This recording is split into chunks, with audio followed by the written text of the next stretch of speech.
I hope आप सभी लोग बहुत अच्छे होंगे और उतने ही अच्छे तरीकों से आप सभी लोगों की पढ़ाई चल रही होगी।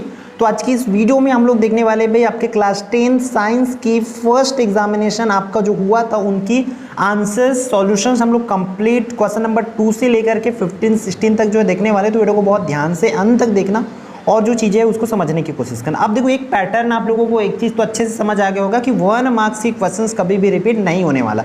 तो आप इन क्वेश्चंस को छोड़ सकते हो, इसको करने की आपको ज़रूरत नहीं है, बट इसी के रिलेटेड क्वेश्चंस आपको पूछे जाएंगे। तो 1 मार्क्स के लिए क्या करना है, तो 1 मार्क्स के लिए मैं आपको बता दूं आप लोग मॉडल पेपर्स के क्वेश्चंस को प्रिपेयर कर सकते हो। बात आती है 2 मार्क्स वाले क्वेश्चंस का, तो उसमें 2 मार्क्स का भी चेंज हो सकते हैं, बट कुछ क्वेश्चन आ सकते हैं जैसे कि अथवा वाली प्रश्न है। अथवा वाली प्रश्न मतलब 4 नंबर 5 नंबर और 6 नंबर वाले दोनों में से प्रश्न आते हैं और आ रहे हैं। आप लोग प्रीवियस हिंदी में देखे होंगे, इंग्लिश में देखे होंगे और मैथ्स में देखे होंगे। तो आप लोग को अथवा वाले क्वेश्चन जरूर कर लेना है। तो यहाँ पर 1 बाय 1 हम लोग सभी क्वेश्चंस के आंसर्स देखने वाले हैं। तो बस ध्यान से आप लोग देखते चलिए, हो सके तो स्क्रीनशॉट लेते चलिए या नोट करते चलेंगे।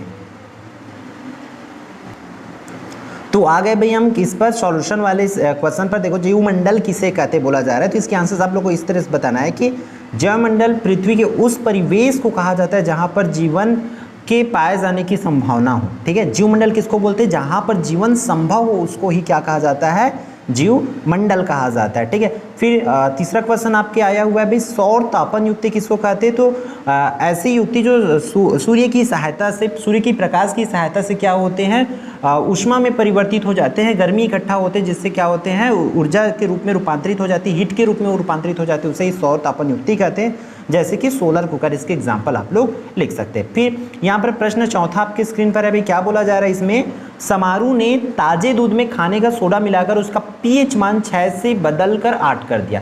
इस दूध से दही बनने में अधिक समय लगेगा, क्यों, तो देखो इस तरीके से बहुत आसान आंसर है। समारू ने ताजे दूध में खाने का सोडा मिला दिया, उसका पीएच मान जो है भाई 6 से 8 कर दिया। अब देखो उसको दही बनने में अधिक समय लगेगा, क्योंकि अधिक समय लगेगा ये आपको बताना है क्योंकि वो क्षार बन चुका है। क्लियर। फिर मिथाइल स्पिरिट क्या होता है, ये आपको क्वेश्चंस पूछे गए मान के चलो, तो आपको लिखना है एथेनॉल का दुरुपयोग ना हो इसलिए इसमें विषैला पदार्थ एथेनॉल 10% से 15% मिला दिया जाता है। इस तरह के मिश्रण को ही क्या कहता है, मिथाइल स्पिरिट कहते हैं। एक्चुअल में एथेनॉल का दुरुपयोग ना हो करके उसमें क्या करते हैं, जो एथेनॉल होता है ना भाई, एथेनॉल में ही क्या मिला जाता है, कुछ विषैला पदार्थ मिला देते हैं। ठीक है, जिससे मिथाइल, यहाँ पर टाइपिंग को देखना पड़ेगा आई थिंक। ठीक, उसमें 10% से 15% मिला दिया जाता है। इस तरीके से मिश्रण को मिथाइल रेड स्पिरिट कहते हैं। ठीक, फिर छठवां प्रश्न क्या दिया हुआ है, कुपिकाएं किसे कहते हैं बोला जा रहा है। तो भाई देखो फुफ्फुस के अंदर मार्ग छोटी और छोटी नलिकाओं में विभाजित हो जाती, जो अंत में गुब्बारा जैसी संरचना में अंगीकृत हो जाते, जिससे क्या कहते हैं, कुपिका या कुपिकाएं कहते हैं। फिर आपको 3 नंबर के इस तरीके से क्वेश्चन पूछा गया था, जिसको आपको 14 डिग्री फ़ारेनहाइट को सेल्सियस में बदलना। तो इसको ऑलरेडी मैं वीडियो के माध्यम से बोर्ड में एक्सप्लेन कर चुका हूँ, तो वो आप चाहो तो देख सकते हो। ठीक है, तो यहाँ पर इसकी आंसर्स आप लोग देख सकते हो। फिर अगला प्रश्न है 8वां, क्या बोला जा रहा है इसमें, सापेक्षिक अपवर्तनांक किसे कहते हैं, इसका सूत्र आपको लिखना है। तो देखो सापेक्षिक अपवर्तनांक को हम लोग सबसे पहले समझते हैं, जब प्रकाश किरणें एक माध्यम से चलकर दूसरे माध्यम में जाती है तो तब दूसरे माध्यम का अपवर्तनांक प्रथम माध्यम के अपवर्तनांक के सापेक्ष क्या कहलाता है, सापेक्ष अपवर्तनांक कहा जाता है।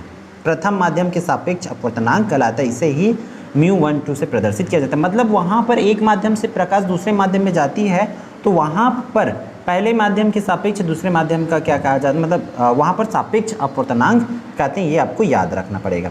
फिर चुंबकीय क्षेत्र उत्पन्न करने के 3 तरीकों को लिखना है। तो आप लोग इस तरीके से लिख सकते हो, यहाँ पर इसके आंसर्स को आप किस तरीके से चुंबकीय क्षेत्र उत्पन्न कर सकते हो। ये 3 पॉइंट आपके लिए कर दिया, तो तीनों पॉइंट्स को आप लोग देख सकते हो। फिर प्रश्न क्रमांक 10वां आप लोग को आया था कि एक ही जाति समूह में उपस्थित सभी जीवों के लक्षण में समानता होते हैं, मतलब एक ही जाति के जो जीव होते हैं उसमें समानता क्यों पाए जाते हैं। तो इसके आंसर आपको इस तरीके से बताना है भाई कि एक ही जाति के समस्त जीवों का क्या होता है, जीन कोष समान होता है, प्रजनन की प्रक्रिया समान होती है, जीन प्रवाह समान होता है। ये तीनों चीज, जीन कोष समान होता है, प्रजनन की प्रक्रिया समान होती है, जीन प्रवाह समान होती है। ये तीनों पॉइंट्स आप लोग लिखेंगे। ठीक है, फिर पीवीसी बनाने का रासायनिक समीकरण व इसके 2 उपयोग आप लोगों को लिखना है। तो देखो इसकी आंसर आप लोग पीवीसी के लिए इसको लिख लेंगे भाई, पॉलीविनाइल क्लोराइड पीवीसी का फुल फॉर्म होता है। ये आपको संरचना आपको बनाना पड़ेगा। ठीक, फिर फिर इसका उपयोग की बात करें तो देखो, केवल तार या विद्युत सामान की कोटिंग में किया जाता है, साइकिल मोटर या मोटरसाइकिल में लगने वाला मडगार्ड में किया जाता है, रेन कोट, टेबल कवर, हाथ के दस्ताने, खिलौने इत्यादि बनाने में इसको उपयोग किया जाता है। तो इस तरीके से आप इसको लिख सकते हैं पीवीसी के उपयोग को। क्लियर है। फिर 12वां प्रश्न में क्या बोला जा रहा है, आप लोग का मैं इधर से देखो सिर्फ अथवा की एक क्वेश्चन को बताऊँ, आपको अथवा की दोनों क्वेश्चन करना है बच्चों, मैं बता रहा हूँ। क्यों? क्योंकि अथवा में से एक प्रश्न चेंज हो करके एक प्रश्न आ सकते हैं, तो कम से कम 2-3 क्वेश्चन तो ऐसे रहेंगे जो आपका सीधा सीधा पूछे जाएंगे, तो इसलिए आपको बिल्कुल भी छोड़ना नहीं। अनुकूलन और जीवाश्म में क्या है बताना है इसको। तो जीवों को अपने आवास में ढल जाने की प्रक्रिया को क्या कहते हैं? अनुकूलन कहते हैं। उसी प्रकार जो पूर्व में उपस्थित जीवों के अवशेष होते हैं, जो अवशेष उनकी हड्डियाँ होती है, उसी को क्या कहा जाता है? जीवाश्म कहा जाता है। इस तरीके से फिर श्वासोच्छ्वास और श्वसन में 4 अंतर लिखना है। तो इस तरीके से बताओगे भाई कि यह एक अपचयी क्रिया है, जबकि ये कौन सा, ये श्वासोच्छ्वास की एक यांत्रिक क्रिया होती है। भोज्य पदार्थों का ऑक्सीकरण इसमें होता है और इसमें भोज्य पदार्थों का ऑक्सीकरण नहीं होता। इस तरीके से बताना है। ठीक। अगला, इसमें ग्लूकोज की ऑक्सीकरण से कार्बन डाइऑक्साइड तथा जल बनते हैं, जबकि इसमें श्वसन के बाद उत्पन्न कार्बन डाइऑक्साइड व जल वाष्प आदि श्वसनांगों से वातावरण से बाहर होते हैं। ये आपको लिखना है। ठीक। इसके 4 चरण है और इसके केवल 2 ही चरण है। इस तरीके से आपको करके इसको बता देना। ठीक है। फिर प्रश्न क्रमांक 14 जो है, लवण किसे कहते हैं? किसी लवण की प्रकृति किस प्रकार निर्धारित होती है, इसको बताना है।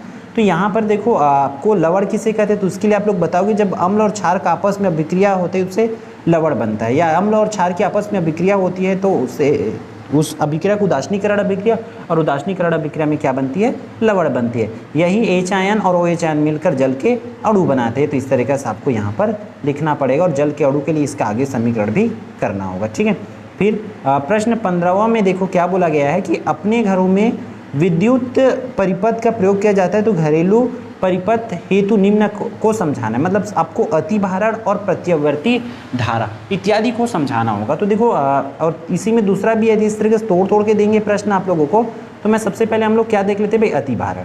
तो देखो, सभी उपकरणों में प्रवाहित विद्युत धारा का जोड़ सर्विस तारों द्वारा प्रवाहित विद्युत धारा के मान के बराबर होता है। इस स्थिति में परिपथ अतिभारक कहलाता है। मतलब एक्स्ट्रा हमारे पास करंट आ जाती है, ठीक है, तो उस स्थिति को ही क्या कहा जाता है? अतिभारण कहलाता है। इस तरीके से आपको याद रखना है। फिर प्रत्यावर्ती धारा पूछा गया था, तो आपको बताना है विद्युत धारा की प्रवाह जिसमें निरंतर बदलती रहती है, बहती नहीं, वो एक्चुअल में यहाँ पर क्या लिखोगे? बदलती रहती, वो चेंज होती रहती है, उसे ही क्या कहा जाता है? प्रतिवर्ती धारा कहा जाता है। ठीक है। तो ये रहा आपका 15 क्वेश्चंस के आंसर्स। और बाकी को अगर सेट 2 आती है, सेट बी और सी आती है मान चलो वीडियोस, तो उसमें प्रोवाइड करा दिया जाएगा। बट टाइम कमी होने की वजह से हम जो वीडियोस प्रोवाइड नहीं करा पाए पहले इसका। ठीक है। तो आप लोग याद रखना, तीनों सेट आपको अच्छे से पढ़ के ही जाना है, ताकि आपकी मार्क्स ना कटे और आप कंफर्म हो जाए। तो 4 नंबर, 5 नंबर और 6 नंबर के प्रश्न को छोड़ना ही नहीं है आपको। ठीक है। बाकी प्रश्न को लिए हालांकि आप लोग मॉडल पेपर पर जा सकते हैं। क्लियर है? तो इस वीडियो में इतना ही। और आपको कंप्लीट चाहिए तो भाई आप 1 शॉट वगैरह वीडियोस देख सकते हैं, जहां से आपको तैयारी हो जाएगी। ठीक है।